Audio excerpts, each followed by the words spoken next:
Alô, pessoal, quem está entrando aí agora, como é que está o som e como é que está a nossa imagem? Digam aí para mim, por favor.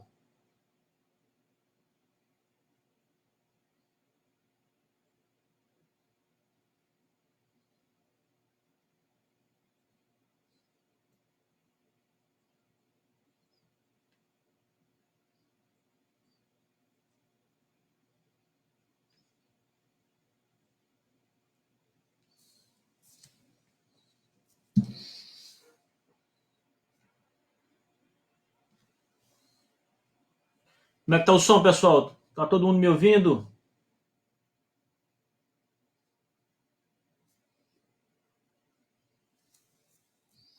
Boa noite a todos. Estou vendo aqui Fernando Angelim, a Melissa também já entrou, Pastor Frederico, só gente bacana aí para acompanhar esse nosso trabalho de hoje. Leonardo Ronda, grande abraço, querido irmão. Isadora, um abraço a todos.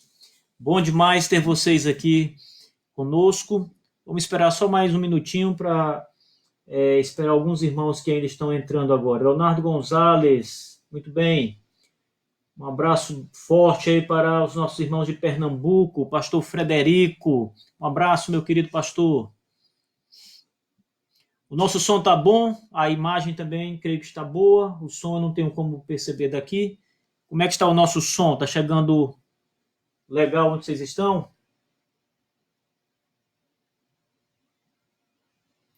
Vamos lá, pessoal.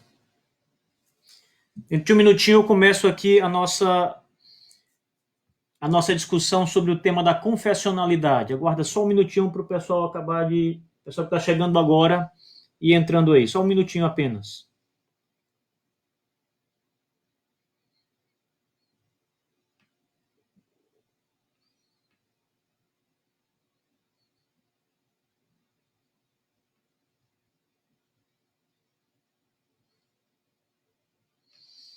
Pessoal, vão compartilhando essa live nos canais que vocês têm, nas suas páginas do Facebook, páginas pessoais. Coloca o link aí nos grupos de WhatsApp, Telegram, para que mais pessoas possam acompanhar esse nosso estudo sobre a confessionalidade dos batistas. Bem importante que nós consigamos aí um grande número de pessoas assistindo essa live de hoje.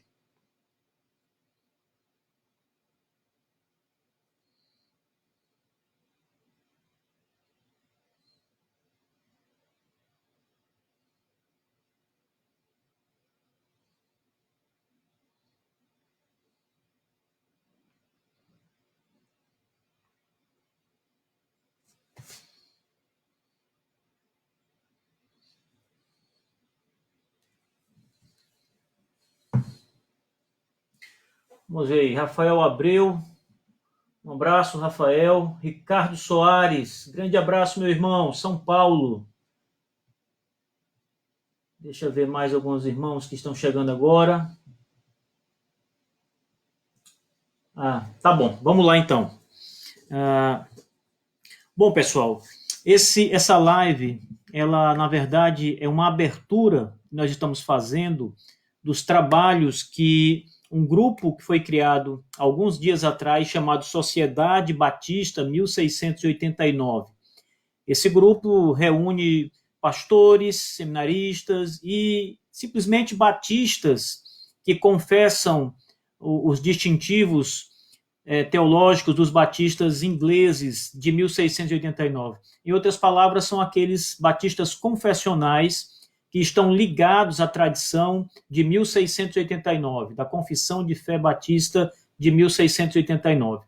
E o nosso intuito com essa sociedade batista que foi criada, esse grupo de estudos que foi criado, nada mais é do que reunir aqueles que professam a fé reformada, a fé batista reformada, aqueles que são confessionais, que subscrevem a Confissão Batista de 1689, e juntos, aliados, começarmos esse programa de estudos, e nós vamos ter muitas outras lives como essa, com outros pastores falando aqui, podendo apresentar um estudo bíblico sobre um ponto importante.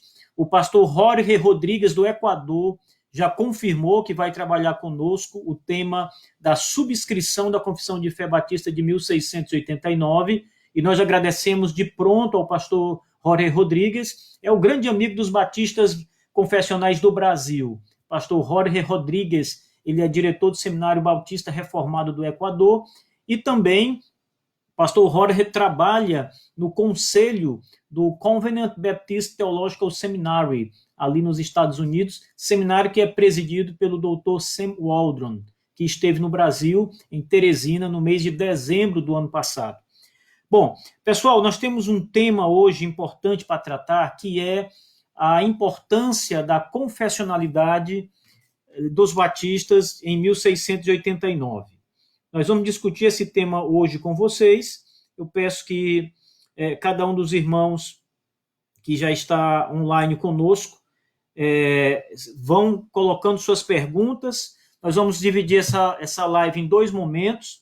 O primeiro momento nós vamos estar explicando, será a aula que será dada sobre essa temática. Aí vamos ter aí 1 minuto, 2 minutos para vocês formularem perguntas. Inclusive, quem tiver sua pergunta sobre esse tema, já pode ir formulando, ou se preferir escutar um pouco, vai formulando à medida que eu for dando essa aula.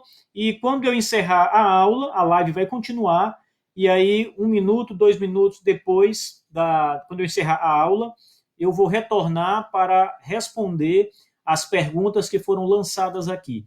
Esse foi o modelo que nós decidimos que seria abordado nessas aulas que vamos começar a dar aqui na Sociedade Batista. Essa primeira live está sendo transmitida pelo canal do CHTB Marcos Paixão, é o canal do meu curso sobre batistas, mas as próximas lives elas serão transmitidas pelo canal da Sociedade Batista 1689, que já foi criado, mas como essa live já tinha sido divulgada nesse canal, resolvemos manter a live nesse canal do CHTB. Deixa eu aproveitar a oportunidade, pessoal, e dizer para vocês que o CHTB é o curso de História e Teologia Batista. Nós temos 2 cursos no momento sendo oferecidos no CHTB. O primeiro é o curso de História e Teologia Batista. Esse curso tem o foco em mostrar a teologia dos primeiros batistas e o seu desenvolvimento e a história dos batistas. Nós já temos 83 aulas gravadas disponíveis para os alunos. A assinatura desse curso custa R$50. Você pode assinar o curso acessando www.chtb.com.br. O outro curso que oferecemos no CHTB é o curso que estreou agora na semana passada, As Lições de Spurgeon a seus alunos. Esse curso ele tem 28 aulas e mais um bônus. Ele começou, as aulas estão sendo disponibilizadas a cada semana, mas quem é assinante deste curso já tem acesso ao conteúdo. Esse curso trata da teologia pastoral e da homilética do pastor batista Charles Spurgeon, especialmente as palestras que Spurgeon deu na sua escola de pastores aos seus alunos. Agora, se você preferir, você também tem a oportunidade de adquirir os módulos separadamente do CHTB. Então, se você quer estudar o módulo que nós falamos sobre a origem dos batistas, ou quer estudar a exposição da Confissão de Fé Batista de 1689, você quer estudar sobre o landmarquismo, quer estudar sobre o manuscrito Kiffin. Então, nós temos vários módulos disponíveis, você pode comprar os módulos separadamente e ter acesso às aulas separadamente, tá bom? Pessoal, deixa eu aproveitar aqui a oportunidade de mostrar para vocês o livro do meu amigo, pastor Fernando Angelim. Esse livro está quentinho ainda, saiu agora, publicado pela editora O Estandarte de Cristo. Pastor Fernando Angelim, que é um dos integrantes aqui da Sociedade Batista 1689. Esse livro, pessoal, ele é fantástico. Quem deseja aprender mais sobre a teologia do pacto, sobre as comparações entre batistas e pedobatistas, um pouco sobre a história dos batistas também apresentado neste livro. Esse livro vale muito a pena, é um dinheiro muito bem empregado. Aqui é uma fonte de conteúdo sobre os batistas riquíssima, em língua portuguesa, dentre os autores brasileiros. Fernando Angelim tem se destacado com essa obra. então vai ser usada por muito tempo. Eu indico esse livro, eu tive a oportunidade de ler o livro antes de ser publicado, de comentar sobre o livro, e essa é uma ferramenta indispensável que nós temos no Brasil em língua portuguesa. Parabéns, pastor Fernando Angelim, pela obra. Também quero parabenizar o nosso irmão William Teixeira, fundador e o diretor da editora O Estandarte de Cristo, pelas grandes publicações que estão saindo. Muita coisa boa ainda está chegando aí, mas o Estandarte de Cristo já tem um arsenal que torna a Biblioteca Batista Reformada já muito forte. Então, parabéns pelos livros lançados, parabéns pelas projeções futuras, os próximos lançamentos que eu já conheço, alguns eu já estou inteirado, são livros de grande valia, inclusive o livro do Dr. James Henihan, que será lançado em breve, um livro fantástico que todo batista precisa ter. Então, parabéns ao esforço do nosso irmão William, da sua esposa, Rebeca. É uma editora que nós só temos a agradecer o empenho desses queridos irmãos. Pessoal, então vamos lá. O nosso tema de hoje é a confessionalidade dos batistas reformados, a importância da confessionalidade dos batistas reformados. Então, primeiro, nós precisamos pensar na questão histórica dos batistas reformados. Antes de mais nada, é preciso entender que quando a gente vai falar de confissão de fé batista, nós temos que olhar esse tema de algumas formas distintas. Primeiro, na forma histórica. Segundo, na forma teológica. E essa distinção ela é importante e ela também não pode ser ao todo separada, dissociada. Teologia e história estão unidas quando você está estudando esse tema da confessionalidade dos batistas. Você não pode entender a confessionalidade batista olhando simplesmente para a confissão de fé. Você precisa entender a história por trás disso. Você precisa entender as origens, o começo do movimento. Então, a minha aula não vai ser especificamente uma aula de história, embora eu toque nesse tema. Ela vai ser uma aula mais apresentando a questão da identidade dos batistas reformados. Mas eu quero começar apresentando a vocês essa questão da naturalidade de se ter uma confissão de fé. Inclusive, um dos livros que está sendo aqui sorteado pela Sociedade Batista de 1689 é o Imperativo Confessional, livro do Carl Trueman, que é publicado pela editora Monergismo, aqui no Brasil. Então, quem ganhar esse livro vai estar adquirindo aí uma ferramenta também excepcional. Não é um livro específico sobre a Confissão de 89, é um livro que fala sobre a confessionalidade.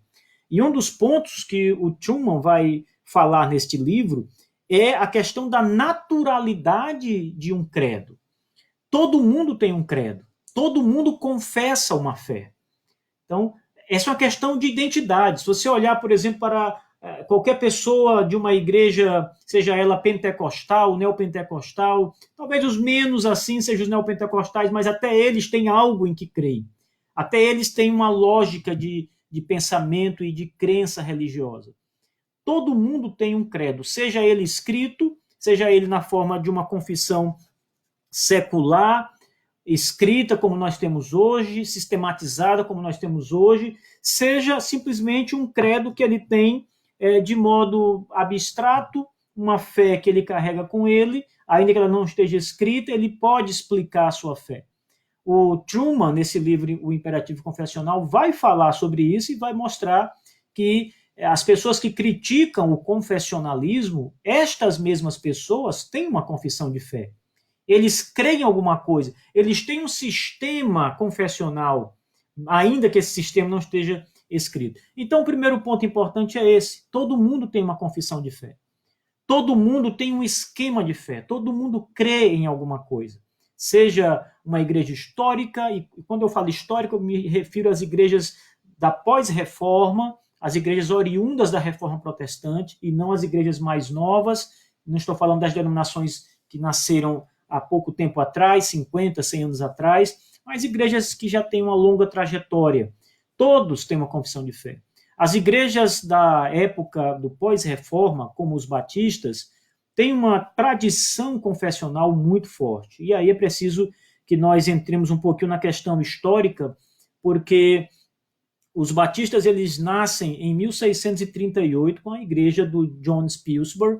O John Spilsbury é membro da igreja JLJ, ele sai daquela igreja por conta das suas convicções quanto ao credobatismo. Havia uma grande discussão na igreja JLJ. Essa igreja JLJ era uma igreja semi-separatista.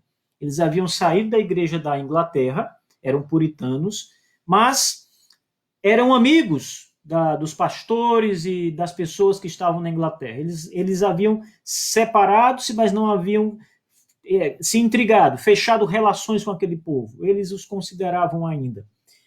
E dentro desse grupo que formou essa igreja chamada JLJ, essas letras representam a primeira letra do sobrenome dos primeiros pastores dessa igreja. Então, estes irmãos da igreja JLJ também tinham uma confissão de fé. A fé destes irmãos estava embasada em alguma coisa. Eles vinham de uma tradição confessional. A igreja anglicana tinha uma confissão de fé.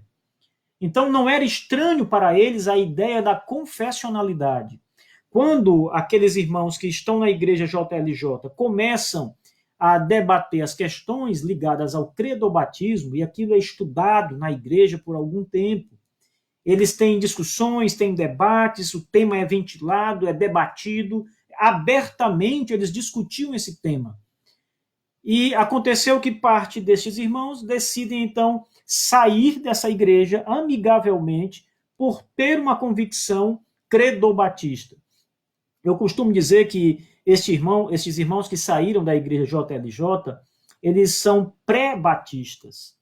Eles não são mais simplesmente separatistas ou semi-separatistas. Eles são pré-batistas. Eles estavam num momento em migração teológica. Então, eles deixam a igreja JLJ, John Spilsbury, se torna o primeiro pastor desse novo grupo, que será aí considerada a primeira igreja batista reformada. Essa igreja, como a igreja JLJ, tem uma fé calvinista, como a igreja anglicana tinha uma fé calvinista. Então, eles fundam essa primeira igreja. Apenas alguns anos depois, eles fundam a igreja em 1638, em 1644 eles já apresentam a sua confissão de fé.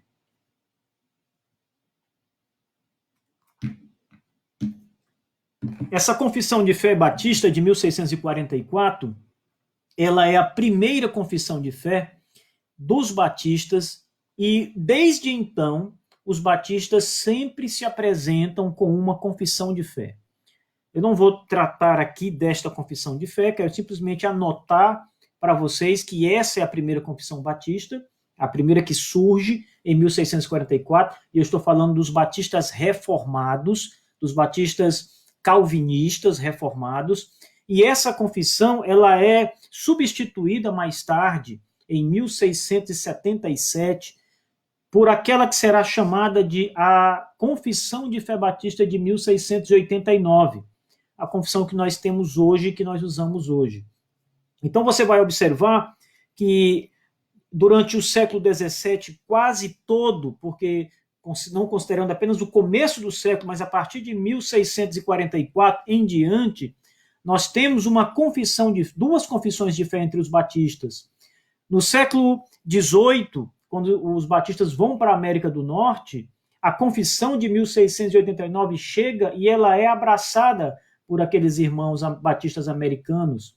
E, basicamente, as primeiras igrejas da América nascem sobre a influência da fé de 1689. A primeira associação dos Estados Unidos, a Associação da Filadélfia, adotou a Confissão de Fé de 1689 com o nome mudado para a Confissão de Fé da Filadélfia. Mas é a mesma Confissão de 89, apenas com 2 capítulos a mais. Depois, outras associações menores usaram a Confissão de 1689 e ainda outras que não usaram a confissão fizeram a sua própria confissão e usaram a Confissão da Filadélfia como a base doutrinária para a sua confissão que estava sendo criada. Não houve um rompimento não houve uma separação teológica. Isso é muito importante que seja dito.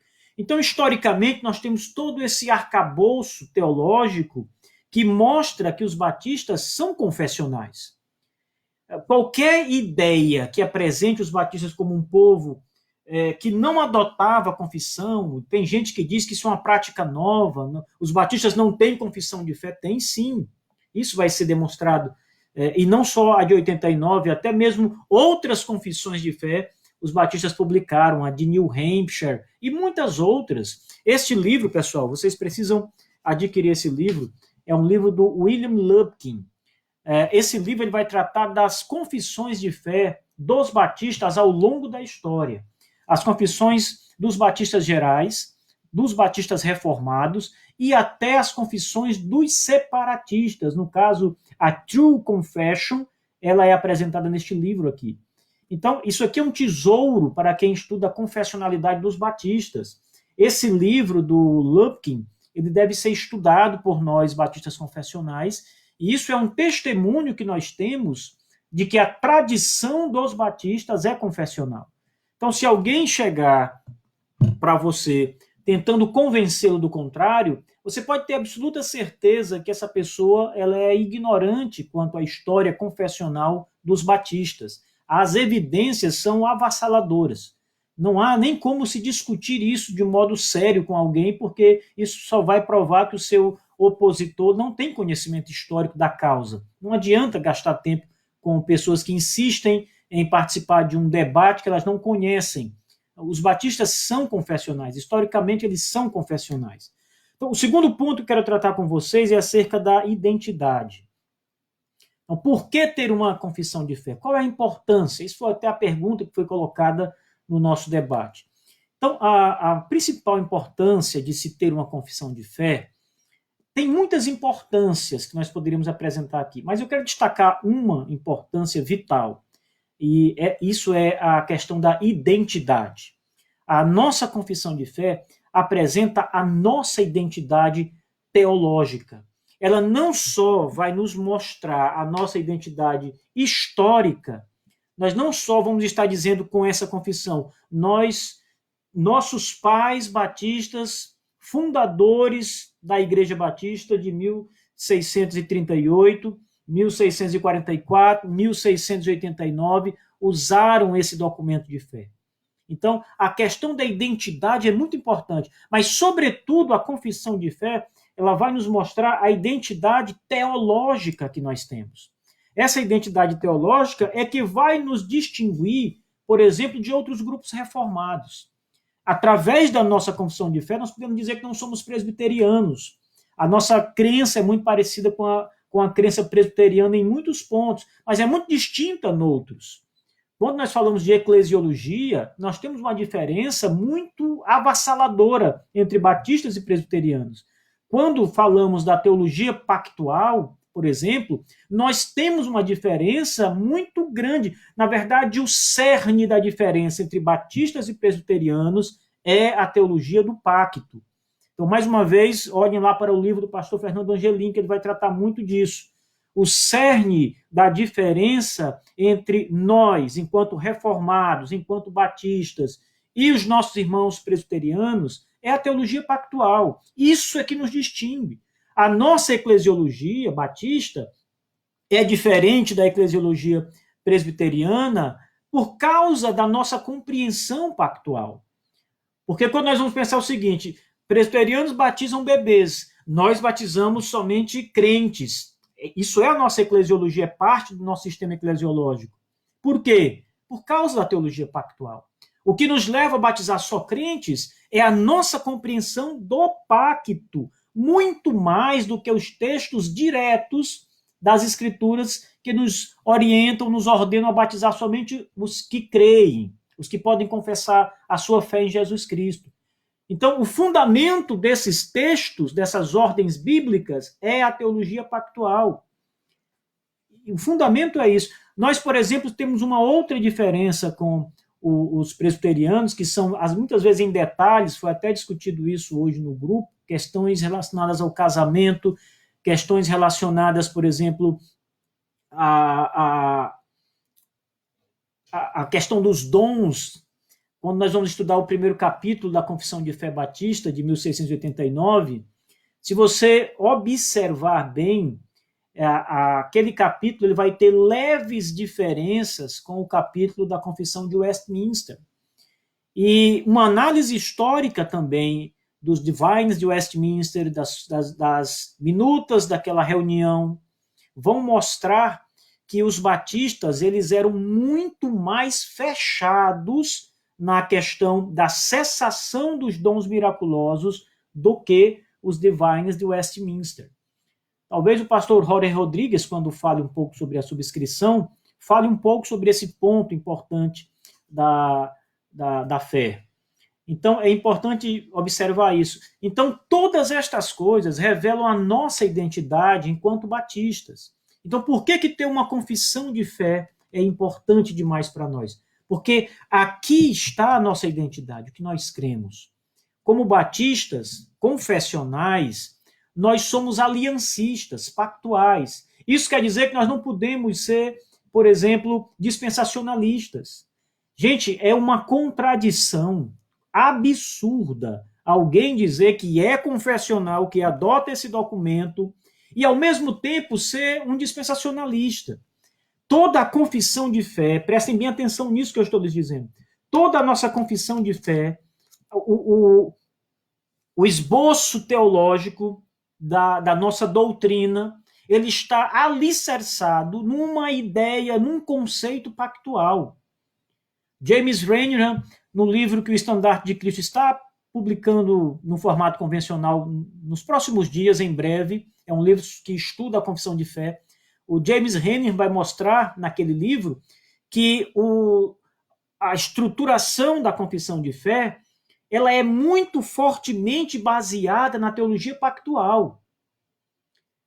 O nosso calvinismo ele está baseado na teologia do pacto. O Tom Hicks, num artigo que o Estandarte de Cristo também já publicou, ele vai mostrar que o nosso calvinismo ele tem como base a teologia do pacto. A nossa eclesiologia, como eu já afirmei, tem como base a teologia do pacto. O nosso credobatismo tem como base a teologia do pacto. Eu costumo dizer também, essa é a minha conclusão, que o pensamento pactual foi que gerou os batistas. Os batistas são fruto de uma postura teológica quanto ao pacto distinta da postura convencional reformada, que é pedobatista. Portanto, isso aqui é uma questão de identidade. Quando a gente trata das doutrinas da confissão de fé, nós estamos tratando de identidade. É por isso que nós precisamos zelar pela confessionalidade de maneira muito forte. Nós não podemos negociar as doutrinas da confissão de fé de 1689, senão não seremos confessionais. Podemos ser batistas, mas não confessionais. Para ser confessional, é preciso subscrever essa fé que os nossos pais subscreveram, sem negociá-la, sem abandoná-la, sem escolher aquilo que você vai aceitar da confissão. Ou você, aqui é o seguinte, é tudo ou nada. Ou você abraça os distintivos de 1689 e não são diferentes de 1644. Não houve uma mudança de fé aqui. E porque, eu quero abrir um parêntese histórico, tem muita gente, teólogos, que entendem que os batistas da primeira geração de 1644 têm uma concepção teológica distinta dos batistas de 1689. Isso é uma falácia. Muitos batistas que escreveram a confissão e subscreveram em 1644, subscreveram em 1689. Os principais, aliás, subscreveram William Kiffin, o Hansard Knollys, eles todos são batistas de 1644 e que estão em 1689. Os grandes nomes, na verdade. Então, essa é uma falácia, obviamente, uma falácia. A fé, ela é a mesma. A diferença é que essa confissão ela tem como base o Westminster para dar mais um acordo teológico entre as igrejas reformadas daquele momento e para que os batistas provassem de uma vez por todas que não eram anabatistas também. Então, pessoal, a questão de identidade é muito importante aqui. O livro do Carl Trueman, que será sorteado, ele é um livro que vai mostrar exatamente, esse livro é muito importante, porque ele vai mostrar, entre outras coisas, o que move essa cosmovisão moderna que se levanta contra o confessionalismo. Então, quem não ganhar um livro, compra o livro para entender essa questão. Ele vai falar dessa questão cultural, vale muito a pena você adquirir esse material. Agora, foi também colocado um texto do Tom Askell. Tom Askell, ele é do Founders Ministries, lá dos Estados Unidos, e é um texto que fala, o texto é B.H. Carroll e o confessionalismo robusto. Então, tratando aqui de resumir, o texto vai falar da importância de se ter uma confissão longa, uma confissão detalhada, em lugar de uma confissão muito rasa, muito pequena, muito simplista. Aqui, quanto maior for a confissão de fé, mais claro vai ficar o seu posicionamento, mais claro vai ficar a defesa da igreja contra qualquer coisa estranha que tentar. Isso também é uma importância para a confissão de fé. Então, eu só quero levantar aqui uma questão importante. O B.H. Carroll, ele era irmão do J.M. Carroll. Nós estamos falando aqui de landmarquistas. Eles eram calvinistas, obviamente, mas não confessavam a fé de 1689. Eles tinham um interesse nas doutrinas, mas a eclesiologia dos landmarquistas é algo totalmente distinto da eclesiologia de 1689. Então, só uma observação importante aqui, o que o Tom Askell faz com esse texto é mostrar que o B.H. Carroll era um confessional, mas não de 1689. Ele defendia o confessionalismo, a necessidade, a importância de ser confessional. Mas o B.H. Carroll foi irmão do J.M. Carroll. J.M. Carroll escreveu aquele livro, O Rastro de Sangue. Vocês sabem o desastre que foi aquele livro aqui no Brasil e nos Estados Unidos também. Pessoal, então é isso. Hoje foi apenas um aperitivo para a gente começar a pensar um pouco sobre esse assunto. Eu vou dar aqui um minutinho, 2 minutinhos, não saiam da live, depois a gente volta aqui para responder alguma coisa que vocês tenham aqui perguntado, tá bom?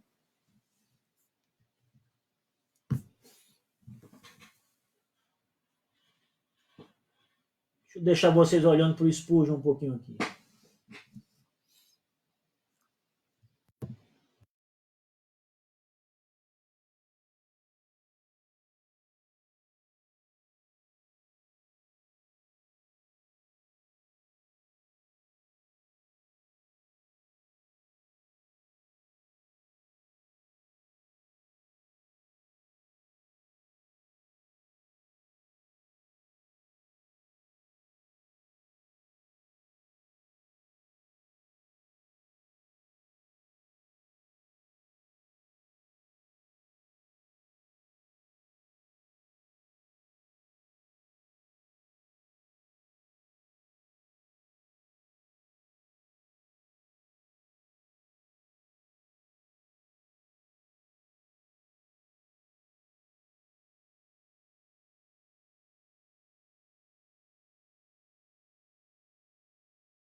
Então, pessoal, se alguém tiver alguma pergunta aí sobre o que nós acabamos de falar,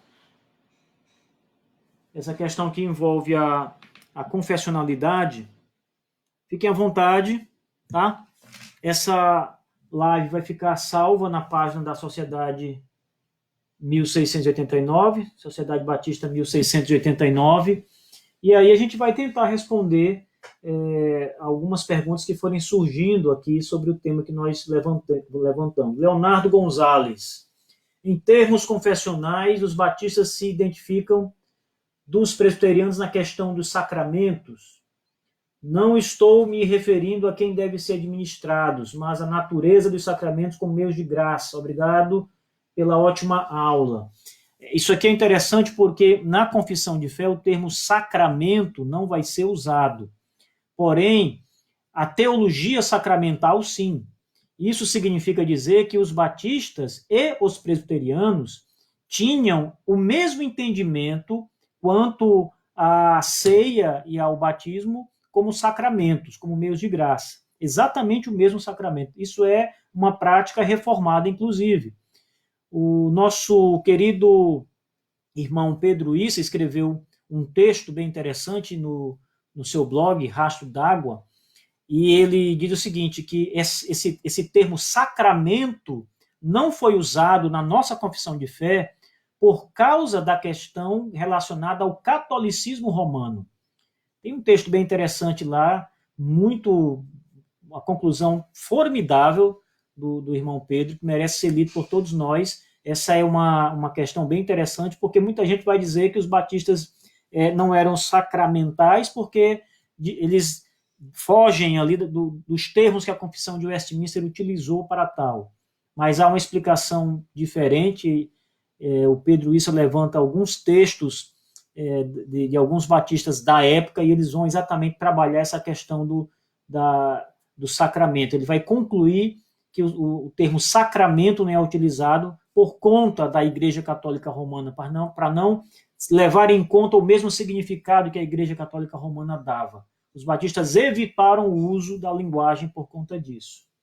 Vamos ver se tem mais alguma coisa interessante. Tá aqui, alguém postou aqui sobre o sacramento. Está aqui o Pedro Issa também. Grande abraço, Pedro Issa. Não tinha visto ainda o nosso irmão aqui. Está aqui o texto sobre o sacramento. Deixa eu abrir aqui esse texto para me dar uma olhadinha aqui no título direitinho. Batismo, sacramento ou ordenança? O contexto histórico e teológico de um debate mal colocado. Excelente esse texto do Pedro Issa, pessoal. Leiam esse texto, visitem o blog dele, tem coisas maravilhosas ali, muito esclarecedoras sobre esse tema. Deixa eu ver mais alguma pergunta aqui. Quadro bonito do Spurgeon, verdade. Como credobatismo baseado na aliança? Acho que ele está perguntando como é que o credobatismo se baseia na aliança. Então, vamos lá. A base dos batistas é o seguinte. Na visão batista, um sinal da aliança visível é a fé. Por isso que eles só batizam crentes, porque o pacto da graça, a visão dos batistas quanto ao pacto de obras é igual à visão presbiteriana. Mas a visão batista quanto ao pacto da graça é diferente da visão presbiteriana. Então, na visão presbiteriana, o pacto é uma continuidade, ele é feito comigo e com os meus filhos. Então, os meus filhos estão no pacto. E para eles, a circuncisão do Antigo Testamento é o batismo no Novo Testamento. A circuncisão era uma sombra, o batismo é a realidade. Como os meus filhos estão no pacto e eles eram no Antigo Testamento circuncidados, no Novo Testamento eles têm que ser batizados. Essa é a lógica, falando aqui de modo mais geral, da perspectiva presbiteriana. Os batistas não. Para os batistas, o sinal da nova aliança é a fé em Cristo. Por isso, somente aqueles que podem professar a fé em Cristo são batizados. Então, o nosso fundamento pactual está exatamente nisso, em saber que aqueles que Deus elegeu antes da fundação do mundo, no chamado pacto da redenção, aqueles que serão salvos, o sinal de que eles estão no pacto da graça é exatamente a fé que lhes vai ser concedida para crer. Então, aqueles que creem, os batistas entendem, estes são os que estão no pacto da graça, esses são os que têm a fé de Abraão, esses devem ser batizados. Essa é, também de um modo bem geral, a diferença e a nossa base para incluir o credobatismo, né, na base pactual para incluir o credobatismo. Vamos ver aqui mais alguma pergunta.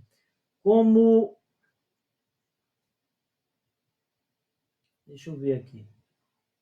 Como o senhor responde à crítica à confessionalidade engessa a igreja? Essa é uma crítica infundada. Por que engessa a igreja? Geralmente, as pessoas que levantam críticas desse tipo são as pessoas mais ligadas ao emocionalismo, que estão mais ligadas ao frenesi, ao movimento da igreja, aos cultos animados, a aquele tipo de culto que é para agradar as pessoas e não para o louvor a Deus. A confessionalidade, ela deixa a igreja muito mais firme na sua teologia, preparada na sua teologia. A igreja que é firme na sua teologia é uma igreja que busca mais a santidade, que exalta a Deus, que glorifica a Deus. Uma igreja que não tem uma força teológica é uma igreja sujeita a qualquer tipo de erro. Qualquer coisa pode entrar às portas dessa igreja e acabar com ela. Ela não tem uma base, ela não tem uma estrutura.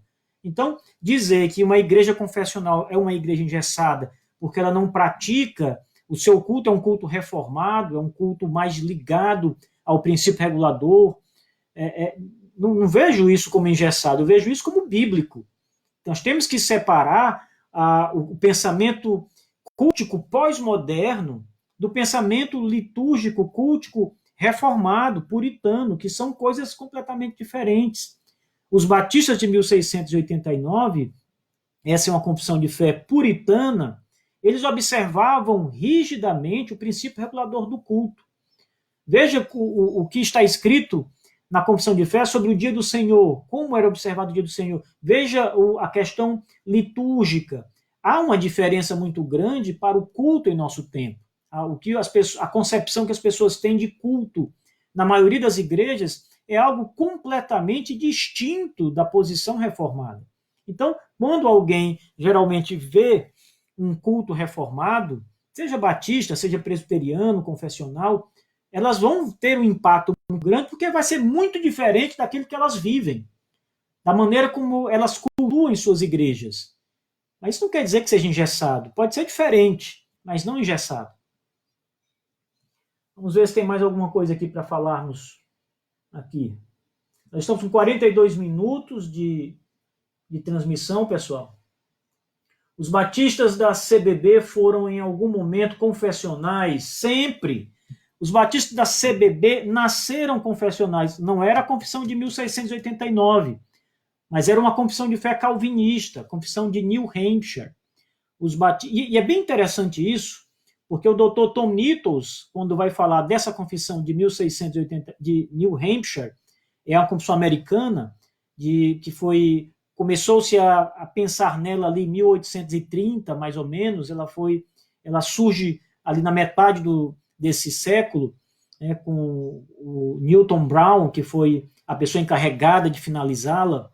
E aquela confissão, ela tem uma estrutura calvinista nela, você vai perceber nitidamente que ela é uma confissão de fé calvinista, e ela foi embasada na confissão de 1689 em muitos pontos. O Dr. Nettles vai dizer que a confissão de 1689 já era vista na América, no caso era a confissão da Filadélfia, já era vista na América como uma confissão muito longa. Isso revela, obviamente, que já havia um desinteresse e uma fraqueza teológica dos batistas americanos naquele ponto, naquele século. Então, essa força da teologia batista, da teologia puritana, ela começa a enfraquecer ali. E então eles sentem a necessidade, os batistas daquele momento, sentem a necessidade de uma nova confissão menor, mais simples, e que ajudasse mais as igrejas, porque eles não conseguiam estudar mais a confissão de 89, a confissão da Filadélfia. Então, New Hampshire nasce baseado nessa confissão. Muitas doutrinas estão baseadas nessa confissão. E é a confissão de New Hampshire que vem para o Brasil. As primeiras igrejas batistas fundadas no Brasil pela Convenção Batista do Sul, todas elas adotaram a confissão de New Hampshire. Inclusive tem um texto bem interessante do William Bagby, o primeiro missionário batista no Brasil a fundar a igreja, que o primeiro mesmo que veio foi o Thomas Jefferson Bowen, mas ele não fundou a igreja, não chegou a fundar nenhuma igreja. O Bagby, William Bagby, que é festejado na CBB, foi aluno do B.H. Carroll, diga-se de passagem, e era um professor calvinista, e o William Bagby vem enviado pela Convenção Americana do Sul, que era calvinista, chega no Brasil trazendo a confissão de New Hampshire, que era calvinista, e todas as igrejas no Brasil, todas são fundadas sob a fé da confissão de New Hampshire. Então, não há dúvidas nenhuma de que a Convenção Batista Brasileira, no seu princípio, assim como todas as igrejas batistas no Brasil, no seu princípio, eram de fé calvinista, adotaram a confissão de New Hampshire. Essa confissão só foi abandonada, na verdade, em 1986. Ela mudou de nome nesse meio termo, passou a ser chamada de Declaração das Igrejas Batistas do Brasil, mas em 86 ela é dispensada e uma nova declaração surge, a atual Declaração Doutrinária da CBB, que também tem muita coisa que foi tirada do Abstract Principles e também da própria Confissão de New Hampshire. Tem muita coisa ali.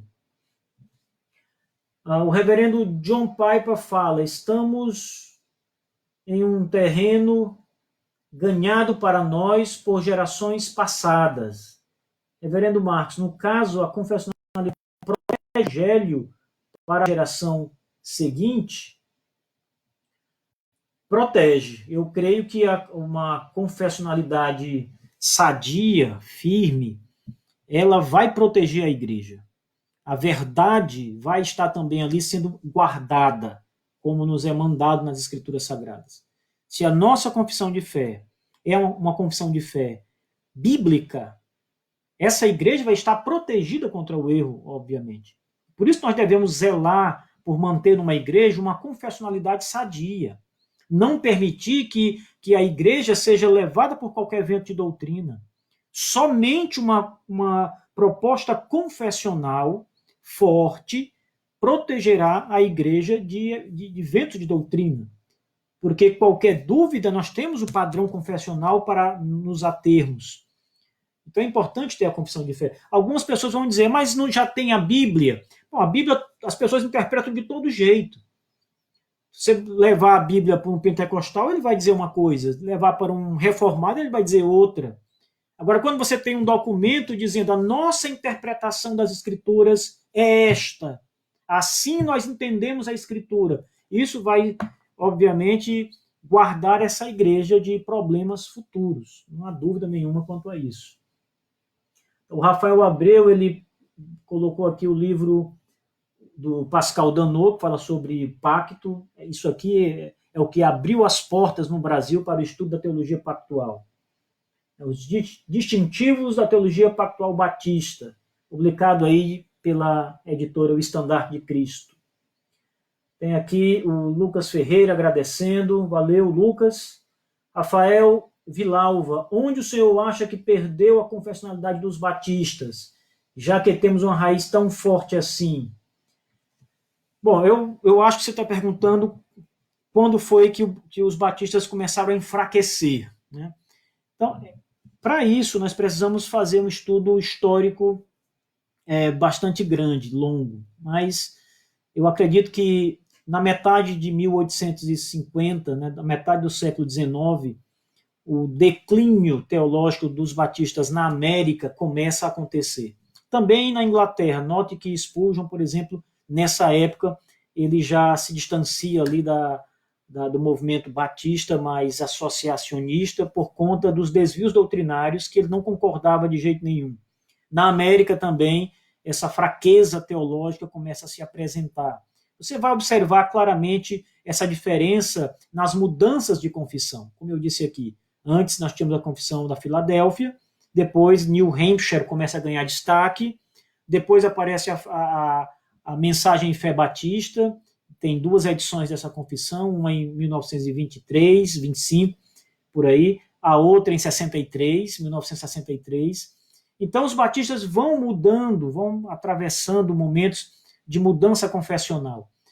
E como o nosso coração missionário foi os Estados Unidos, os missionários que foram enviados pela América foram aqueles que evangelizaram o Brasil, os batistas, nós temos muito a ver com a teologia que estava ali na América do Norte naquele momento. Por exemplo, Muitas igrejas batistas eram landmarquistas no princípio. Então, algumas eram bem landmarquistas, outras tinham alguns aspectos do landmarquismo. Há um debate se o próprio Bagby era um landmarquista mesmo ou não. Há todo um esquema, porque ele foi aluno do B.H. Carroll. B.H. Carroll foi irmão do J.M. Carroll, autor do Rastro de Sangue, que era um landmarquista ferrenho. Nessa época, 1850, e os 30 anos seguintes, o landmarquismo dominou ali a Convenção do Sul. Houve uma disputa de poderes ali, de visões teológicas, e o landmarquismo era muito forte. O landmarquismo nasce para se voltando-se contra um outro erro, que era o campbelismo, que é uma outra visão equivocada, e o landmarquismo veio rebatê-la, só que é outro erro. E aí houve toda essa questão toda, e aí nós temos todas essas sequências teológicas que foram mudando o pensamento, a fé batista, e essas mudanças começam, no meu ver, de maneira mais forte a partir de 1850. A partir de New Hampshire, dessa confissão, começa ali um enfraquecimento teológico entre os batistas, um distanciamento da fé de 1689.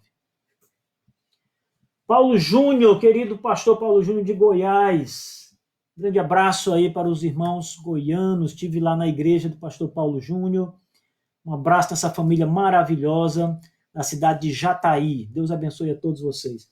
Paulo Júnior pergunta o seguinte, vamos lá, poderia falar um pouco das vantagens da confessionalidade em tempos de crise e pandemias como agora?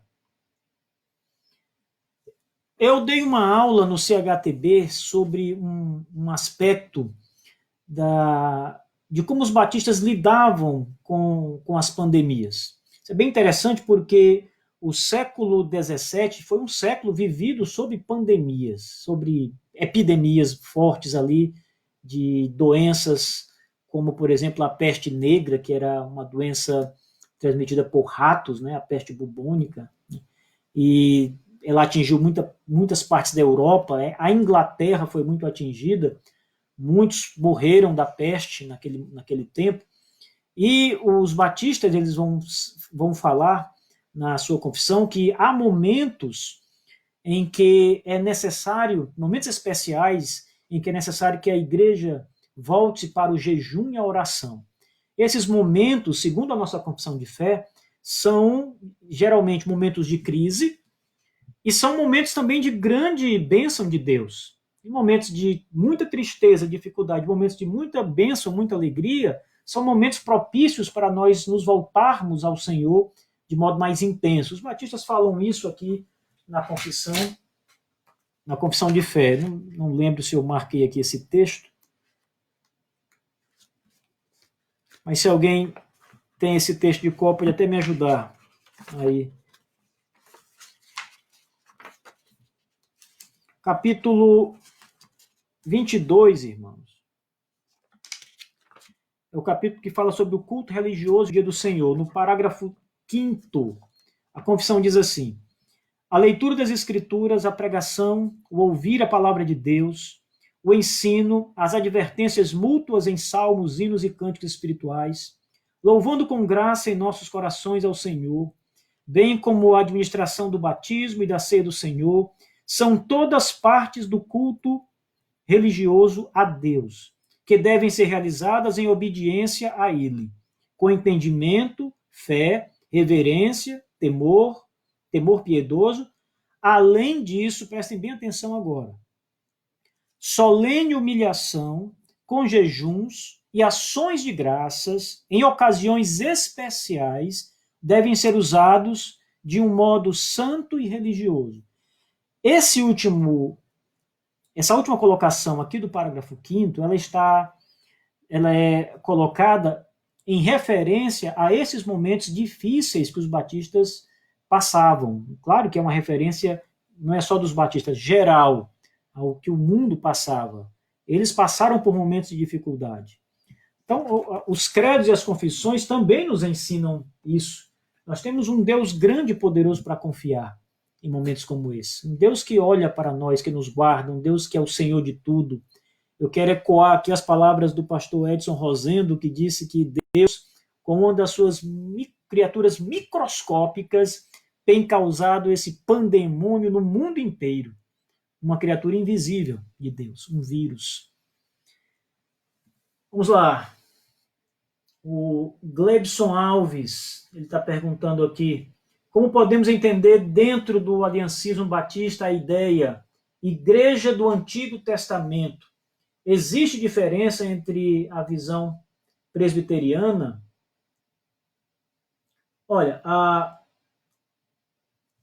existe uma diferença de visão entre o pensamento dos batistas. Para os batistas, há uma diferença não só com a visão presbiteriana em si, mas especialmente com a dicotomia que o dispensacionalismo faz. Isso é muito importante.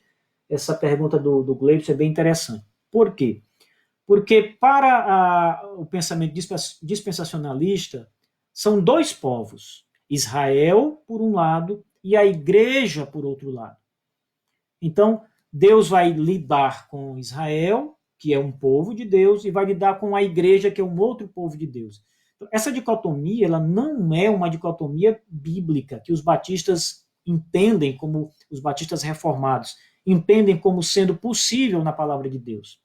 Para os batistas, a igreja é composta por todos aqueles que creem no Senhor.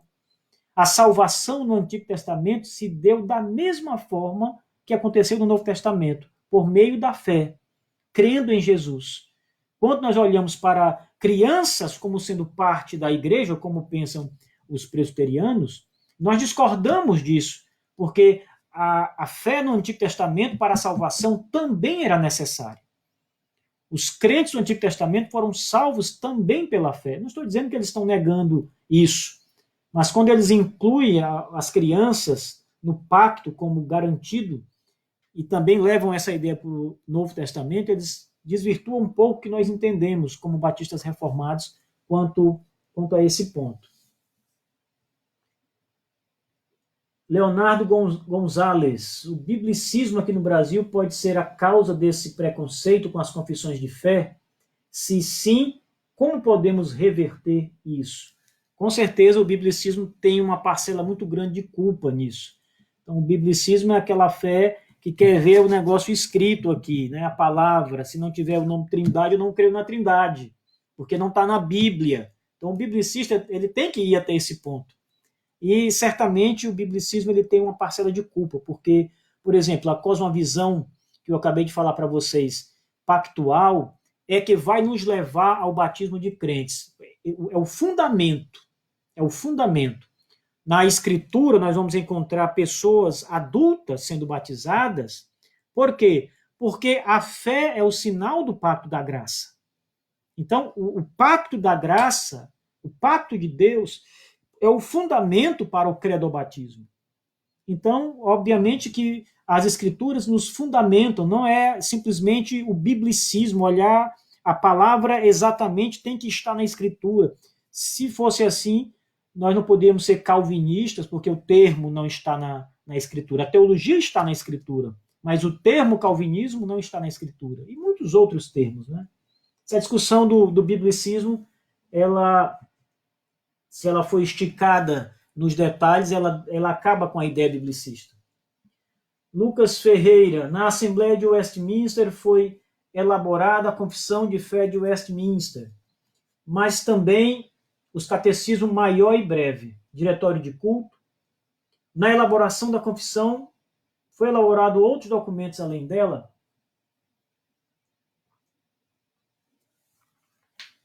Ele está falando, perguntando se na elaboração da Confissão de Batista, de 1689, eu creio que sim.